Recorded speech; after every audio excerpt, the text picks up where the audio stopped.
Okay.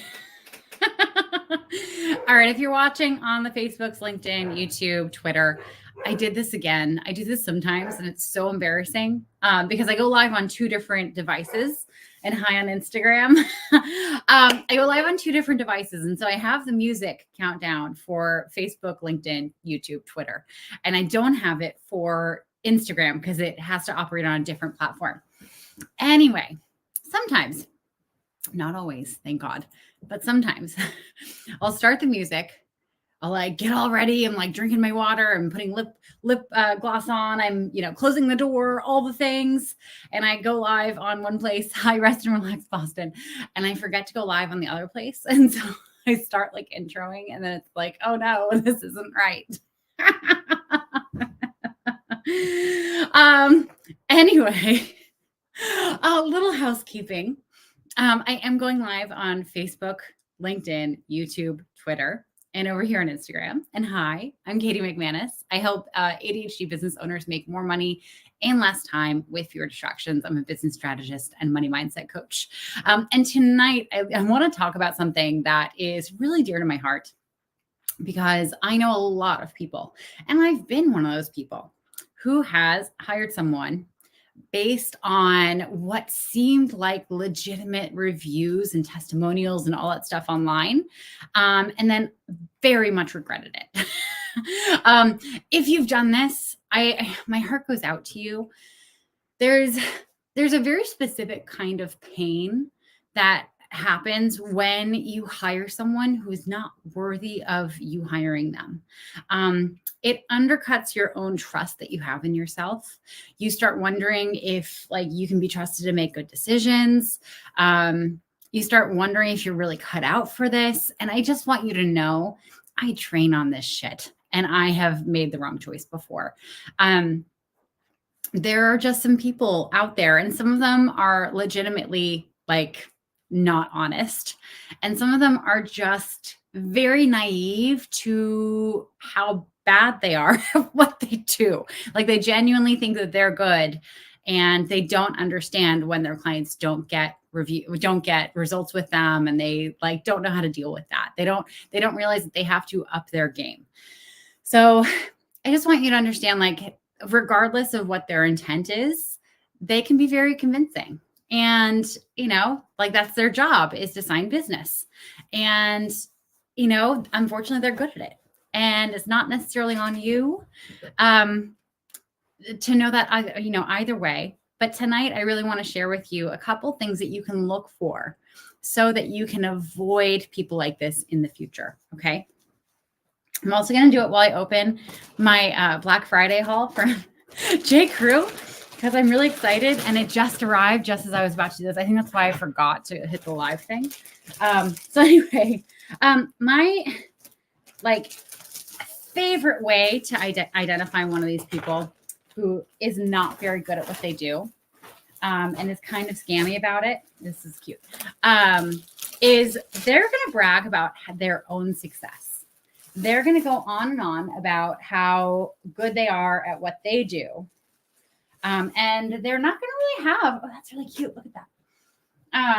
They're not going to have a whole lot of client reviews to speak for. What this looks like is using how much money they made last year as proof that they're good at what they do. Showing receipts of all the people that have bought their program.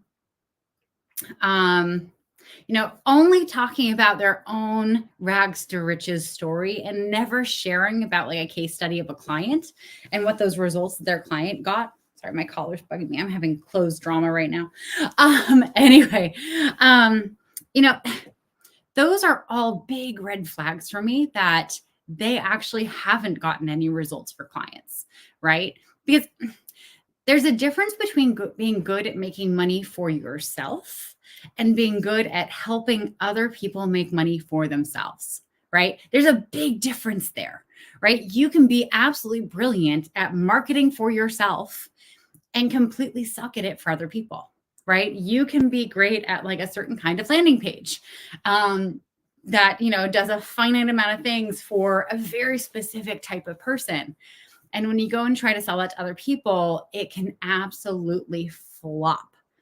And it's because you don't realize that you have to augment your template or the quality of your writing to fit other people, right? And to fit like their audience, like the sophistication and knowledge of their audience base, right? So one of the things that I always look for when I'm thinking about hiring someone or I'm vetting someone for a client is what testimonials do they have from clients, and not just any clients. This is my second point, verifiable clients. Because unfortunately, we live in a world where anyone can make 36 different, Facebook accounts or Yelp accounts or whatever, and go on and write bogus testimonials. These are usually pretty easy to figure out, because as you start like digging into the person who gave them, there's not going to be like a LinkedIn and Instagram and like a whole backlog of pictures. It's just going to be a few things. But you really do want to go down that rabbit hole. Okay. Because it can be so tempting. If someone's saying that they're guaranteeing that they can bring in like $20,000 a month for you, if you only pay them $10,000, that sounds like a no-brainer, right? And also, like, that's a pretty easy claim to make. And it's really hard. If you hand over that money, it's really hard to get that money back. Okay. It's incredibly hard to get that money back, depending on where they are geographically, depending on, is it just over 10,000? Is it under 10,000? Depending on what their contract says. So you want to be really careful. You want to do all of your due diligence before you hand the money over. Okay. Another thing that I always like to look for is their testimonials that they do have. Like, if they are legit, are they all like, I just bought excitement testimonials? There was a social media manager that my former OBM convinced me to hire for a little bit. And she was like, oh, she has great testimonials. And I'm thinking, okay, well, this is my OBM. She is, vetting this person for me. But once we had started with the person, and I was really, really unhappy with what they were doing, and because they weren't doing a great job. Like, I'm not a difficult client by any means, if you ask anyone who works with me. But they were not doing a great job. And so I started digging into what their testimonials were. And all the testimonials were, oh my God, I'm so excited, I just signed up. Oh my God, I just got like X, Y, and Z, and it looks so beautiful. And I'm really excited to see where this goes. Oh, I just got my welcome email, and, super stoked to start with so-and-so. I won't name names. That's not a testimonial. Like, there's no results that have happened at that point. It's just like, you're excited to sign up. That's not something that counts. This is something that I'm actually really bad at. So like, when you're doing a launch, when you're launching a program, or you're filling up a group, you're supposed to be sharing like when people sign up with you, because it creates momentum. It creates like social proof. It's like restaurants that put most popular item on their menu for something. It creates social proof. It's like, oh, well, other people like this, so I should get that, because if other people like it, then I'm bound to like it too, right? I'm really bad at that with my launches, because I don't really trust it in other people. When other people start bragging about, so-and-so signed up and that's what they're going off of, they kind of lose me, right? Oh my God, this sweater's really cute. It's so soft. Oh my gosh, that's really cute. That's my color. This is like my unboxing. So you just want to be careful of those kinds of situations. But again, like, people are very convincing. And even those of us who train on this shit, we've hired the wrong people.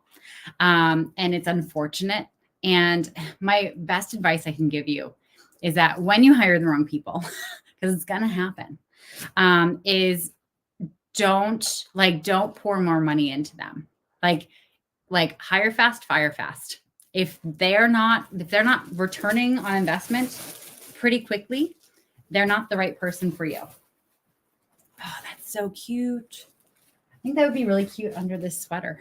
I'm not very good at this unboxing thing. I know you're supposed to like go and try things on. I'm not doing that.